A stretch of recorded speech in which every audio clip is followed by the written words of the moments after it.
ಉಜಿರೆಯಲ್ಲಿ ಒಮ್ಮೆ ಬ್ಯಾಗ್ ಬಿಸಾಕಿ ನಾನು ಇಲ್ದು ಬರೋಣ ಅಂತ, ಸೋತೆ ಅಪ್ಪ ನನ್ನ ಕೈಯಲ್ಲಿ ಆಗಲ್ಲ ಅಂತ ಹೇಳೋಣ ಅಂತ ಉಜಿರೆಯಲ್ಲಿ ಇಲ್ದೇ ಬಿಡೋಣ ಅಂತ ಅನಿಸ್ಬಿಡ್ತು. ಆಮೇಲೆ ಅವ್ರು ಮಾತು ಗುಣಕಕ್ಕೆ ಸ್ಟಾರ್ಟ್ ಮಾಡ್ತಾರೆ. ಏಯ್ ಏನೋ ನೀನು, ನಿನ್ನ ಅಪ್ಪ ಅಮ್ಮ ನಿನ್ನ ಗನ್ಸು ಅಂತ ಇರ್ತಿರೋ ತಾನೆ, ನೀನೇ ಯಾಕೆ ಇಷ್ಟು ಬೇಗ ಸೋಲು ಒಪ್ಕೋತೀಯ ಅಂತ ಅನ್ನಕ್ಕೆ ಸ್ಟಾರ್ಟ್ ಮಾಡ್ತಾರೆ. ಮಂಜುನಾಥ ಸ್ವಾಮಿಗೊಂದು ಕೈ ಮುಗಿದು ಗೌರ್ಮೆಂಟ್ ಬಸ್ಸು, ಅವಾಗ ನಮ್ದು ಕೆಂಪು ಬಸ್ಸು ಹಾಕೊಂಡು ಬಂದ್ವಿ. ಮಂಜುನಾಥ ಸ್ವಾಮಿ ಅಂದ ತಕ್ಷಣ ನನಗೆ ಇನ್ನೊಂದು ನೆನಪಾಯ್ತು. ಈಗ ನಿಮ್ಮ ಜೊತೆ ನಿಮ್ಮ ಇಡೀ ಸಮುದಾಯನ ಕಣ್ಣು ರೆಪ್ಪೆ ತರ ಕಾಪಾಡ್ತಿರೋ ನಾರಾಯಣ ಗುರುಗಳು. ಕರೆಕ್ಟಾ? ಹೌದೌದು. ಹೇಗ್ ನೆನ್ಸ್ಕೊಳ್ತೀರಿ ಆ ಗುರುಗಳನ್ನ?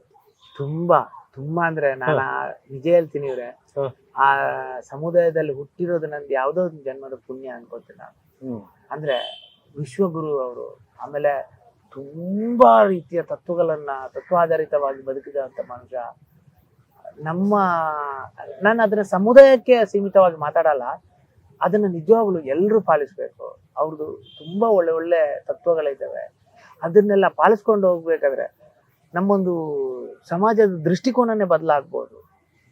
ಅಂಥದ್ದು ಒಂದು ಇದನ್ನ, ಆ ದುಷ್ಟ ಪದ್ಧತಿಗಳನ್ನ ನಿವಾರಣೆ ಮಾಡಿದಂತ ಒಬ್ಬ ವ್ಯಕ್ತಿ ಅವರು. ಗಾಂಧೀಜಿ ಹೆಂಗಿದಾರ, ನಾರಾಯಣ ಗುರುಗಳು ಹಂಗೇನೆ. ಗಾಂಧೀಜಿ ಮತ್ತೆ ನಾರಾಯಣ ಗುರುಗಳು ಅಂದ ತಕ್ಷಣ ನನಗೆ ಒಂದು ಕತೆ ನೆನಪಾಯ್ತು. ಮತ್ತೆ ನಿಮ್ಮ ಸಮಾಜದವರೇ ಇವತ್ತೊಂದು ಕಾರ್ಯಕ್ರಮದಲ್ಲಿ ಅದನ್ನ ಹೇಳಿದ್ರು. ಆ ಕತೆ ಗಾಂಧೀಜಿ ಅವರು ಅದೇ ಅವ್ರದ್ದೊಂದು ಸತ್ಯಾಗ್ರಹಕ್ಕೆ ಇನ್ಸ್ಪಿರೇಷನ್ ಆಗಿ ಗಾಂಧೀಜಿ ಅವರೇ ಬಂದು ಇವ್ರ ಹತ್ರ ವೈಕಂ ಸತ್ಯಾಗ್ರಹದಲ್ಲಿ ಇವ್ರು ಬಂದು ಅವ್ರ ಹತ್ರನೇ ಮಾತಾಡಿ ಅವ್ರದ್ದು ಕೆಲವೊಂದು ತತ್ವಗಳನ್ನೆಲ್ಲ ಇದ್ ಮಾಡ್ಕೊಂಡು ಇನ್ಸ್ಪಿರೇಷನ್ ಆದಂತ ವ್ಯಕ್ತಿಗಳಲ್ಲಿ ಗಾಂಧೀಜಿನವ್ರು, ಅಂಬೇಡ್ಕರ್ ಸರ್ ಅನ್ನೋದು. ಅಂತ ಧೀಮಂತ ವ್ಯಕ್ತಿ ನಾರಾಯಣ ಗುರುಗಳು. ಅಂತವರು ಇದ್ರಲ್ಲಿ ನಾನು ಹುಟ್ಟಿದ್ದೆ ಅಂದ್ರೆ ನನ್ಗೆ ತುಂಬಾ ಹೆಮ್ಮೆ ಇದೆ. ಸ್ವಲ್ಪ ಏನಾದ್ರು ಗೊತ್ತಿದ್ರೆ ಹೇಳ್ತೀರ ಅವ್ರ ಬಗ್ಗೆ? ನಾನು ತಿಳ್ಕೊಬೇಕು, ನಮ್ಮ ವೀಕ್ಷಕರು ತಿಳ್ಕೊಳ್ಳಿ. ನಾರಾಯಣ ಗುರು ಎಲ್ಲಿ ಹುಟ್ಟಿದ್ದು ಏನಾದ್ರು ಒಂಚೂರು? ಒಂದು ವಿಷಯ, ಅವ್ರು ಕೇರಳದಲ್ಲಿ ಹುಟ್ಟಿರೋದು. ಕೇರಳದ ಒಂದು ಇದ್ರಲ್ಲಿ ಅವ್ರು ಅವ್ರದ್ದು ಪರ್ಟಿಕ್ಯುಲರ್ ಪ್ಲೇಸ್ ಕೇರಳ, ನಮ್ಮ ಆದಿಶಂಕರಾಚಾರ್ಯರ ತರ ಹುಟ್ಟಿರೋದು ಅವ್ರು. ಆಮೇಲೆ ಬಾಲ್ಯದಲ್ಲಿ ಅವರು ತಾಯಿ ಎಲ್ಲ ಅಂದ್ರೆ ನಮ್ದು ಕೇರಳದಲ್ಲಿ ಒಂದು ಪದ್ಧತಿ ಇರ್ತದೆ. ನಮ್ಮ ಸಮುದಾಯದ ಹೆಂಗಸರುಗಳು ಮನೆ ಕೆಲಸ ಮಾಡುವಂತ ದನಿಗಳ ಮುಂದೆ ಸೆರಗನ್ನ ಬಿಚ್ಚಿ ಅವಳು ಮೊಲೆಗಳನ್ನು ತೋರಿಸುವಂತ ಒಂದು ಪದ್ಧತಿ ಇರ್ತದೆ. ಆ ಪದ್ಧತಿ ಅಂದ್ರೆ ಅಂಬೇಡ್ಕರ್ ಅವರು ಹೆಂಗ್ ಆ ಕಷ್ಟಗಳಿಂದ ಮೇಲೆ ಬಂದ್ರ, ಅದೇ ರೀತಿಯಲ್ಲಿ ನಾರಾಯಣ ಗುರುಗಳು ಹಂಗೇನೆ ಬಂದಿರುವಂತ ಆ ಪದ್ಧತಿ, ಅನಿಷ್ಟ ಪದ್ಧತಿಗಳನ್ನೆಲ್ಲ ನಿವಾರಣೆ ಮಾಡಿಕೊಂಡು ಅಲ್ಲಿ 44 ಟೆಂಪಲ್ಸ್ಗಳನ್ನ ಕಟ್ಟಿ ನಾವೇ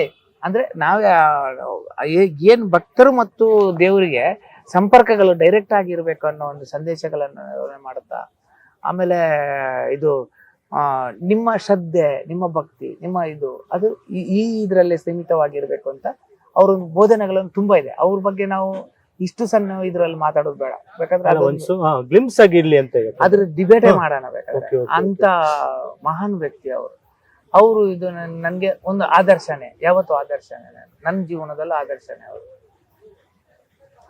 ನಿಮ್ಮ ಸಾಧನೆ ಬಗ್ಗೆ ಅದೇ ಮಾತಾಡ್ತಾ ಇದ್ವಿ. ಗುರುಗಳು ಧರ್ಮಸ್ಥಳ ಮಂಜುನಾಥ ಸ್ವಾಮಿಗೆ ಕೈ ಮುಗಿದು ಬಂದೆ. ಇಂಡಸ್ಟ್ರಿಯಲ್ ಬಂದಾಗ ನನ್ಗೆ ಅನ್ಸಿರೋದು ಒಂದೇ, ನನ್ನನ್ನು ಹಾಕಿರೋದು ಪ್ರೊಡಕ್ಷನ್ಗೆ ಲೋಟ ತೊಳಿಬೇಕು ನಾನು. ಲೋಟ ತೊಳೆಯಕ್ಕಿಂತ ಮುಂಚೆ ನಿಮ್ಮಮ್ಮ ನೀವು ಊಟ ಮಾಡಿ ತಟ್ಟೆ, ನೀವು ಕುಡ್ದಿದ್ರು ಎಲ್ಲ ಮಾಡಿದ್ರು, ಅಮ್ಮನ ನೆನಪಿಗೆ ಇಲ್ಲ ನಮ್ಗೆ ಆ ಸಂಸ್ಕಾರ ತುಂಬಾ, ಅಮ್ಮನ ನೆನಪಿಗೆ ತುಂಬಾ ಚೆನ್ನಾಗಿದೆ. ಯಾಕಂದ್ರೆ ಹೇಗಿದ್ದಾರೆ, ಎಲ್ಲಿದ್ದಾರೆ? ಮನೆಯಲ್ಲೇ ಇದ್ದಾರೆ. ಅವ್ರ ನೆನಪಿಗೆ ಹೇಗಾಗುತ್ತೆ ತುಂಬಾ. ಅಂದ್ರೆ ಅಮ್ಮ ನಂದು ತಟ್ಟೆ ಯಾವತ್ತೂ ತೊಳೆದಿಲ್ಲ, ಅಮ್ಮ ನನ್ನ ಬಟ್ಟೆನ ಯಾವತ್ತೂ ಒಗ್ದಿಲ್ಲ, ನನ್ನ ಬಟ್ಟೆನ ನಾನೇ ಒಗ್ದಿರೋದು, ನನ್ನ ತಟ್ಟೆನ ನಾನೇ ತೊಳೆಯೋದು, ನಾನು ಸ್ನಾನ ಮಾಡೋದು ನಾನೇ. ನಂದು ಏನೇನು, ನನ್ನ ಅಮ್ಮ ಫುಲ್ ಪವರ್ಫುಲ್ ವ್ಯಕ್ತಿ ಅವರು. ಅವ್ರು ಹೆಂಗಂದ್ರೆ ಅವ್ರಿಗೆ ಎಮೋಷನಲ್ ಆಗಿ ಬದುಕಕ್ಕೆ ಇಷ್ಟಪಡಲ್ಲ. ಅವ್ರ ಮಕ್ಳಾಗ್ಲಿ, ಅವ್ರ ತಂಗಿ ಮಕ್ಳಾಗ್ಲಿ, ಅವ್ರ ಅಕ್ಕನ ಮಕ್ಳಾಗ್ಲಿ, ಅವ್ರನ್ನೆಲ್ಲ ಒಂದೇ ರೀತಿ ಬದುಕೋರು. ನೀನ್ ಬದುಕು. ನಾನು ಇವತ್ತು ತುಂಬಾ ಸ್ಟ್ರಾಂಗ್ ಆಗಿ ಬದುಕಿದ್ದೀನಿ. ಎಮೋಷನಲ್ ಇಂದ ನಾನು ಸ್ವಲ್ಪ ದೂರ. ನನ್ಗೆ ಇವತ್ತಿಗೆ ಎಮೋಷನಲ್ ಜೊತೆ ನಾನು ಬದುಕಕ್ಕೆ ನಾನು ಇಷ್ಟಪಡಲ್ಲ, ತುಂಬಾ ದೂರ. ಏನಕ್ಕಂದ್ರೆ ನನ್ನ ಅಮ್ಮ ನನ್ನನ್ನು ಬೆಳೆಸಿರೋ ರೀತಿ ಹಂಗೆ. ನಿನ್ ಜೀವನನ ನೀನೇ ಕಟ್ಕೋಬೇಕು. ನಮ್ಮ ಹತ್ರ ತುಂಬಾ ಇದು ಅನುಕೂಲಸ್ಥವಾಗಿದ್ರು ಹರಿದ ಬಟ್ಟೆನ ಹೊಲಿದುಕೊಂಡು ನನಗೆ ಸ್ಕೂಲ್ಗೆ ಕಲಿಸ್ತಾ ಇದ್ರು. ಚಪ್ಪಲಿಗಳಲ್ಲಿ ಮಿಡ್ಲಲ್ಲಿ ತೂತಾಗುತ್ತಲ್ಲ, ಅದನ್ನೇ ಹಾಕೊಂಡು ಅದು ಪೂರ್ತಿಯಾಗಿ ಹರಿಲಿ ಅಂತ ಹೋಗ್ತಿದ್ರು. ವರ್ಷಕ್ಕೊಂದೇ ಬ್ಯಾಗ್ ಹಾಕೊಂಡು ಹೋಗ್ತಿದ್ರು, ವರ್ಷಕ್ಕೊಂದೇ ಛತ್ರಿ. ನಮ್ ಕಡೆ 6 ತಿಂಗಳು ಮಳೆ, ಒಂದೇ ಛತ್ರಿ. ನಾವು ಹಾಳು ಮಾಡಿದ್ರು ಅದರಲ್ಲೇ ಮುರಿದ್ರೆ ಅದನ್ನ ಸರಿ ಮಾಡ್ಕೊಂಡು ಹೋಗು. ಆ ರೀತಿ ಬದುಕಿಸಿದವ್ರು ನನ್ನ ಅಮ್ಮ. ಅದು ಗ್ರೇಟ್ ನನ್ನ ಅಮ್ಮ. ಅವರು ಅಂದ್ರೆ ಅವ್ರು ಹಾಕೊಟ್ಟಿರೋ ಬೇಸಿಕ್ ಇದೆಯಲ್ಲ ಅದು ಸಿಕ್ಕಾಪಟ್ಟೆ ಸ್ಟ್ರಾಂಗ್ ಇತ್ತು. ಇಲ್ಲಿ ಬಂದು ನಾನು ಇಂಡಸ್ಟ್ರಿಯಲ್ ಅಂದ್ರೆ ನಾನು ಇನ್ನೊಬ್ರು ತಟ್ಟೆಗಳನ್ನು ತೊಳೆದಿಲ್ಲ. ಅಂದ್ರೆ ಅಮ್ಮನ ಬಗ್ಗೆನೇ ಹೇಳ್ತಾ ಇದ್ವಿ. ಅಂದ್ರೆ ನೀವು ಬರುವಾಗ ಅವ್ರನ್ನ ಬಿಟ್ಟು ಬರುವಾಗ ಅಳೋ ಸೀನ್ ಎಲ್ಲ ಏನಿಲ್ಲ. ನಮ್ಗೆ ಎಮೋಷನಲ್ ನನ್ನ ಅಮ್ಮನಿಗೂ ಇಲ್ಲ, ನನ್ಗೂ ಇಲ್ಲ, ನನ್ನ ಅಪ್ಪನಿಗೂ ಇಲ್ಲ. ನಮ್ಮ ಫ್ಯಾಮಿಲಿ ಎಮೋಷನಲ್ ಫ್ಯಾಮಿಲಿ ಅಲ್ಲ, ಪ್ರಾಕ್ಟಿಕಲ್ ಫ್ಯಾಮಿಲಿ. ನಾನು ಸಿಕ್ಕಾಪಟ್ಟೆ ಪ್ರಾಕ್ಟಿಕಲ್, ಟು ಬಿ ಪ್ರಾಕ್ಟಿಕಲ್ ಆಗಿರ್ತಾರೆ. ಹೌದಾ, ಈಗ ನನ್ನ ಅಮ್ಮಂದು ನಂದೊಂದು ಇನ್ಸಿಡೆಂಟ್ ಆಗಿತ್ತು ಇವ್ರೆ. ಅದ್ ಹೆಂಗೆ ಅಂತಂದ್ರೆ, ನಾನು ಅವಾಗ ನಿಹಾರಿಕಾ ಸೀನ್ ಮಾಡ್ತಿದ್ದೆ. ನನ್ನ ವಿನು ಅಣ್ಣಂದು ಅಣ್ಣ ತೀರ್ಕೊಂಡ್ಬಿಟ್ರು. ವಿನು ಅಣ್ಣ ತೀರ್ಕೊಂಡ್ಬಿಟ್ಟಾಗ ಅವರು ಹೋದ್ರು. ಅವರು ಊರಿಗೆ ಹೋಗ್ಬೇಕಿತ್ತು. ಅವತ್ತು ನನ್ನ ತಂಗಿ ಪ್ರೆಗ್ನೆಂಟ್ ಆಗಿದ್ಲು. 8 ತಿಂಗಳೇನು ಪ್ರೆಗ್ನೆಂಟ್ ಆಗಿದ್ದಾಗ ಬಚ್ಚಲ ಮನೆಯಲ್ಲಿ ಬಿದ್ದು ತಾಯಿ ಮಗು 2 ಸ್ಪಾಟ್ ಆಗೋದ್ರಲ್ಲಿ ಇತ್ತು. ನನಗೆ ಕಾಲ್ ಬಂತು, ಸುಭಾಷ್ ಹಿಂಗೆ ನಿನ್ನ ತಂಗಿಗೆ ತುಂಬಾ ಎಮರ್ಜೆನ್ಸಿ ಇದೆ, ಬರ್ಲೇಬೇಕು ನೀನು, ಬೆಳಿಗ್ಗೆ ಹೊತ್ತಿಗೆ ಇದಾಗುತ್ತೆ, ಡಾಕ್ಟರ್ ಹೇಳಿದ್ದಾರೆ, ಒಂದ್ಸತಿ ಮುಖ ನೋಡ್ಬಾ ಅಂತ ಹೇಳಿದ್ರು. ನನ್ಗೆ ಅನ್ಸಿರೋದು ಒಂದು, ನಾನೀಗ ಡ್ಯೂಟಿಲಿ ಇದ್ದೀನಿ, ನಾನು ಬಿಟ್ಟು ಹೋದ್ರೆ ಯಾರು ಮಾಡ್ತಾರೆ? ನಾಳೆಲ್ಲ ಟೆಲಿಕಾಸ್ಟ್. ಅಷ್ಟು ಜನ ಕನ್ನಡಿಗರಿಗೆ ನಾನು ಮೋಸ ಮಾಡ್ಲಾ, ನನ್ನ ಒಂದು ಫ್ಯಾಮಿಲಿಗೆ ಮೋಸ ಮಾಡ್ಲಾ ಅಂತ ಅನ್ಸ್ಬಿಡ್ತು. ನಾನು ಪರವಾಗಿಲ್ಲ, ನನ್ನ ಫ್ಯಾಮಿಲಿ ಮೋಸ ಆದ್ರೂ ಪರವಾಗಿಲ್ಲ ಅಂತ ಶೂಟಿಂಗೇ ಮಾಡಿದೆ. ನಾನು 5 ಗಂಟೆ ಬೆಳಿಗ್ಗೆ ಹೋಗಿ, ದೇವ್ರು ಇದ್ದಾನೆ ಅನ್ನೋದಕ್ಕೆ ನಾನು ಹೇಳ್ತಿರೋದು, 5 ಗಂಟೆ ಬೆಳಿಗ್ಗೆ ಹೋಗಿ ಹಾಸ್ಪಿಟಲ್ ಅಲ್ಲಿ ಅವಳು ಹಣೆಗೆ ಕೈ ಇಟ್ಟೆ ಸರ್. ಟು ಬಿ ಫ್ರಾಂಕ್ ಆಗಿ ಹೇಳ್ತಿದ್ದು, ಮಿರಾಕಲ್ ಅಣ್ಣ ಅಂದ್ಬಿಡೋದು. ಅವಳು ಡಾಕ್ಟರ್ ಕೈ ಚೆಲ್ಲಿದ ಇದು ಅಣ್ಣ ಅಂದ್ಬಿಟ್ಲು. ಅವತ್ತೇ ನೆಕ್ಸ್ಟ್ ಡೇನೆ ನನಗೆ ಶೂಟಿಂಗ್ ಮಾಡಲೇಬೇಕು. ಹಾಸ್ಪಿಟಲ್ ಅಲ್ಲಿ ಶೂಟಿಂಗ್ ಮಾಡ್ತೀನಿ, ವಿಜಯ ಹಾಸ್ಪಿಟಲ್ ಇಲ್ಲಿ ವಿಜಯನಗರ ಹತ್ರ. ಅಲ್ಲಿ ವಿಜಯನಗರ ಅಲ್ಲ, ನಾಗರಬಾವಿ ಹತ್ರ ಮಾಡ್ತಾ ಇದ್ದೀನಿ. ಅಲ್ಲಿ 11 ಗಂಟೆಗೆ 12 ಗಂಟೆಗೆ ಕಾಲ್ ಬಂತು, ನನ್ನ ತಾಯಿಯ ತಂಗಿಯ ಗಂಡ ತೀರ್ಕೊಂಡ್ಬಿಟ್ರು. ಆಕ್ಚುಲಿ ನಾನು ಅವ್ರು ಹೆಂಗಿದ್ವಿ ಅಂದ್ರೆ ತುಂಬಾ ಕ್ಲೋಸ್, ಅಂದ್ರೆ ತುಂಬಾ ಕ್ಲೋಸ್ ಆಗಿದ್ದ. ಚಿಕ್ಕಪ್ಪ ಅವರು ತೀರ್ಕೊಂಡಾಗ ನನಗೆ ಕಾಲ್ ಬಂತು, ಚಿಕ್ಕಪ್ಪ ತೀರ್ಕೊಂಡ್ರು. ನಾನು ವರ್ಕ್ ಬಿಸಿಲಿ, ಹೌದಾ ವೆರಿ ಗುಡ್ ಅಂದ್ಬಿಟ್ಟು ವರ್ಕ್ ಟೆನ್ಷನ್ ಅಲ್ಲಿ ಈಗ ಚಿಕ್ಕಪ್ಪ ತೀರ್ಕೊಂಡಿದ್ದಾರೆ ಅಂದಾಗ ಹೌದಾ ವೆರಿ ಗುಡ್ ಅಂದ್ಬಿಟ್ಟೆ.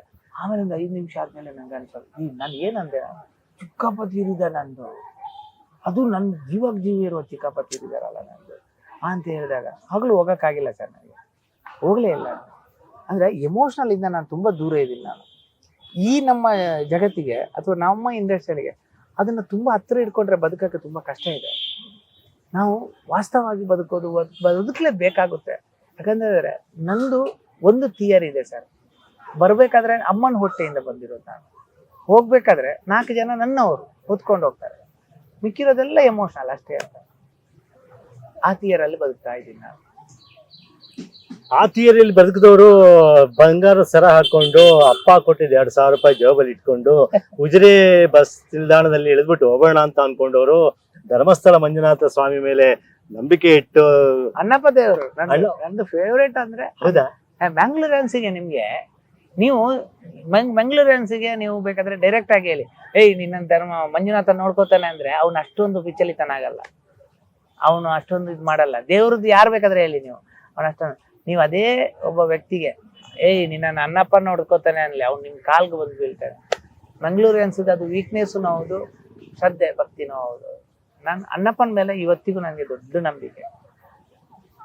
ಅಣ್ಣಪ್ಪ ಅಲ್ಲಿ ಗಡಿ ರಕ್ಷಕ. ಎಲ್ಲ ಮಂಗಳೂರಿದ್ದು ಎಲ್ಲಾ ದೇವಸ್ಥಾನಗಳಿಗೂ ದೈವಗಳೇ ಗಡಿ ರಕ್ಷಕ. ಅಣ್ಣಪ್ಪ, ಪಂಜುರ್ಲಿ, ಕಲ್ಕುಡ, ಕಲ್ಲುರ್ಟಿ, ಸತ್ಯದೇವತೆ ಇವರೆಲ್ಲ ಒಂದು ಸಾಲಿಯಲ್ಲಿ ಗಣಗಳಾಗಿ ಬರ್ತಾರಲ್ಲ, ಶಿವಗಣಗಳಾಗಿ. ಎಲ್ಲ ಶಿವಗಣಗಳಾಗಿ ಬಂದಿರೋದು. ಪ್ರತಿ ದೇವಸ್ಥಾನಗಳ ಹಿಂದೆ ಇರೋದು ಎಲ್ಲ ಅವರೇ. ಹಾಗಾದ್ರೆ ಕೇಳಬೇಕು ಕೇಳಬಾರ್ದು ಅನ್ನಿಸ್ಬಿಟ್ಟಿದೆ, ಕೇಳ್ಬಿಡ್ತೀನಿ.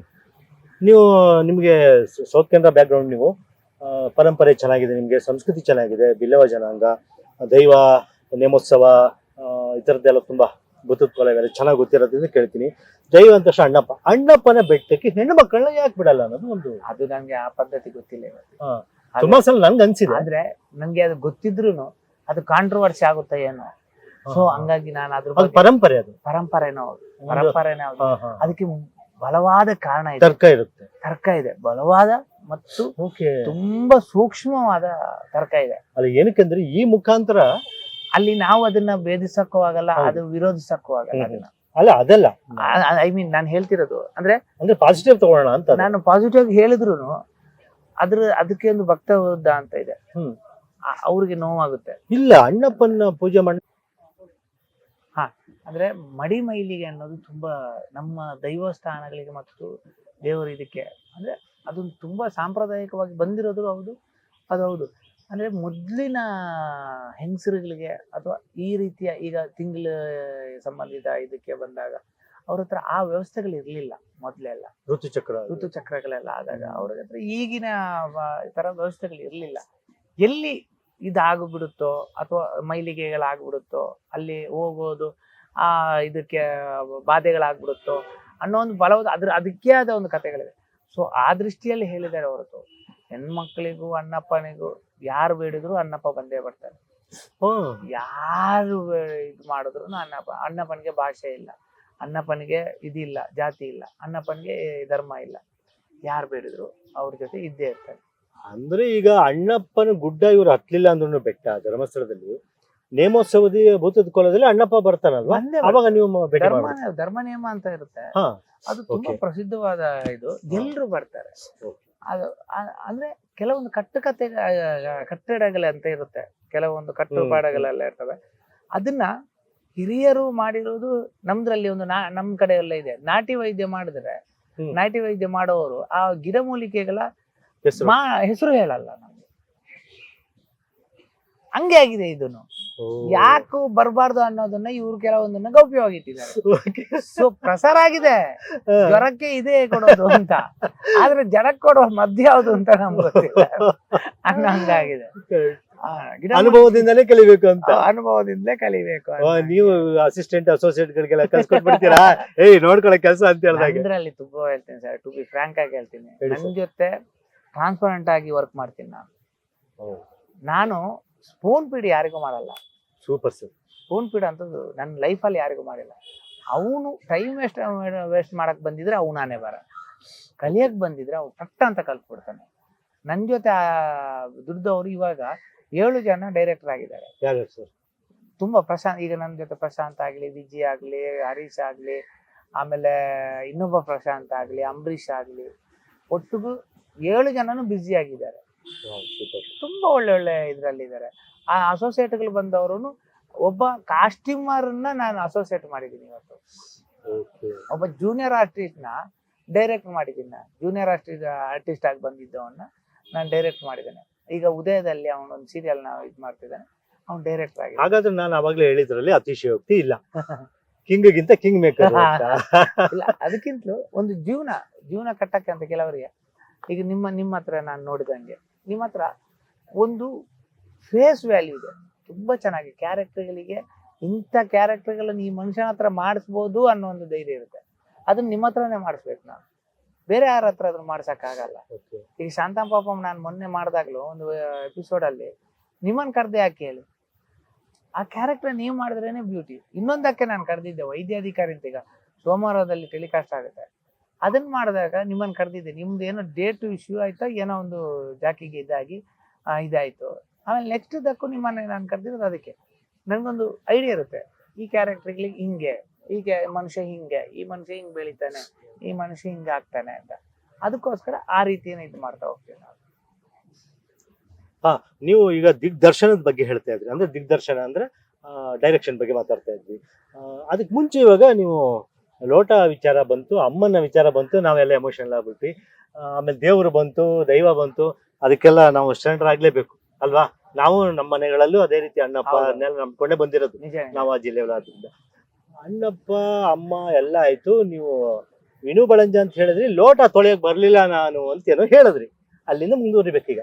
ಲೋಟ ತೊಳೆಯೋದಂದ್ರೆ ನನಗೆ ಅದು ಇಂಟ್ರೆಸ್ಟ್ ಇರ್ಲಿಲ್ಲ. ನಾನು ಯಾಕೆ ತೊಳಿಬೇಕು ಅಂತ ಅನಿಸ್ತಾ ಇತ್ತು.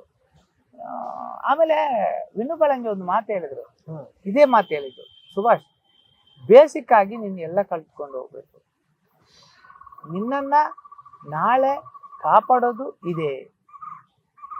ಸೊ ನೀನ್ ಬೇಸಿಕ್ ಆಗಿ ಏನೇನು ಕಲ್ತ್ಕೊಂಡು ಹೋಗ್ತೀಯಾ ಅದೇ ನಿನ್ನನ್ನು ಕಾಪಾಡುತ್ತೆ ಅಂದಾಗ ನನಗೆ ಆದರೂ ಒಂಚೂರು ಹಿಂಸೆಗಳಾಗ್ತಾ ಇತ್ತು. ಇವರು ಈ ನನ್ನ ಮಕ್ಳು ಅರ್ಧ ತಿಂದು ಅರ್ಧ ಬಿಟ್ಟು ಇರೋದನ್ನ ಎಲ್ಲ ತೊಳ್ದು ಹಾಕ್ಬೇಕಲ್ಲ ನಾನು ಅನ್ನೋ ಹಿಂಸೆ ಆಗ್ತಾ ಇತ್ತು. ಆದರೂ ನಾನು ಸುದೀಪ್ ಸಾರದ್ದು ಒಂದು ಹಾಡನ್ನ, ಅವಾಗೆಲ್ಲ ಕಷ್ಟ ಬಂದಾಗ ನಾನು ಸುದೀಪ್ ಸಾರದ್ದು ಹಾಡನ್ನ ಕುಣಗೋದು, ಏನಾಗಲಿ ಮುಂದೆ ಸಾಗು ನೀ ಅಂತ. ಆ ಹಾಡನ್ನ ತುಂಬಾ ಇನ್ಸ್ಪೈರ್ ಆಗಿ ತಗೊಳ್ಳೋದು ನಾನು. ಅದನ್ನೇ ಹಾಡ್ತಾ ಹೋಗ್ತಿದ್ದೆ ನಾನು ತಟ್ಟೆ ತೊಳಿಬೇಕಾದ್ರೆ. ಅವಮಾನ ಎಲ್ಲರಿಗುಂಟು ಈ ಲೋಕದ, ತಟ್ಟೆ ತೊಳಿಬೇಕಾದ್ರೆ ನಾನು ಹಾಡು ಹೇಳೋದು, ಅವಮಾನ ಎಲ್ಲರಿಗುಂಟು ಈ ಲೋಕದ ಸೃಷ್ಟಿಯಲ್ಲಿ.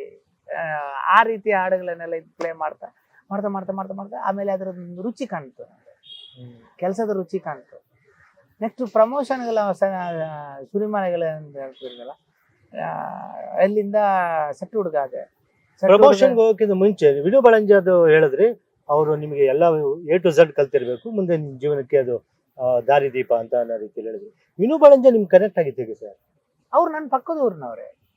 ಓಕೆ ಪರಿಚಯ ಇತ್ತಾ? ನಮಗೂ ಪರಿಚಯ ಏನಿರ್ಲಿಲ್ಲ, ನನಗೂ ಅವ್ರಿಗೂ ಜೋಗಳ ಪ್ರೀತಿ ಇಲ್ಲದ್ಮೇಲೆ ಎಂಡ್, ಜೋಗಳದಲ್ಲಿ ಬಿಗಿನಿಂಗ್. ಅಲ್ಲಿಂದ ನಮ್ದು ಜರ್ನಿ ಸ್ಟಾರ್ಟ್. ಅವ್ರಿಗೂ ನನ್ನ ಹತ್ರ ಇವತ್ತಿಗೂ ಒಬ್ಬ ತಮ್ಮನ, ಅವ್ರ ಸ್ವಂತ ತಮ್ಮನ ಅಭಿಮಾನ ನನಗೆ, ನನಗೂ ಅವರು ಒಂದು ನನ್ನ ಸ್ವಂತ ಅಣ್ಣನ ಅಭಿಮಾನ, ಎರಡೂ ಇದೆ ನಮ್ದು ರಿಲೇಶನ್ಶಿಪ್ ಆಗಿ. ಅವ್ರ ಜೊತೆ ನಾನು ಒಂದು 10 years ದುಡ್ದೆ ನಾನು, ಅವ್ರ ಸಂಸ್ಥೆಯಲ್ಲಿ ದುಡ್ದಿರೋದು ನಾನು. ಆಮೇಲೆ ರಾಮ್ಜಿ, ಆಮೇಲೆ ಇದು ಸ್ವಂತ. ನಿಮ್ಮ ಗುರುಗಳಲ್ವಾ ವಿನು ಬಳಂಜ? ಹೌದು, ನನ್ನ ಗುರುಗಳು ವಿನು ಬಳಂಜ, ಬಾಸು ನನಗೆ ರಾಮ್ಜಿ ಅವರು ಏರಿದ ಎತ್ತರ ವೀಕ್ಷಕರಿಗೆಲ್ಲ ಗೊತ್ತಿದೆ. ಹೌದು, ಸೀರಿಯಲ್ಗಳ ಮುಖಾಂತರ. ನೀವು ರಾಮಾಚಾರಿ ಮಾಡಿದಿರಿ, ಅವ್ರದ್ದು ಗೀತಾ ಮಾಡಿದಿರಿ, ಮಂಗಳ ಗೌರಿ ಮಾಡಿದಿರಿ ಅಲ್ಲ?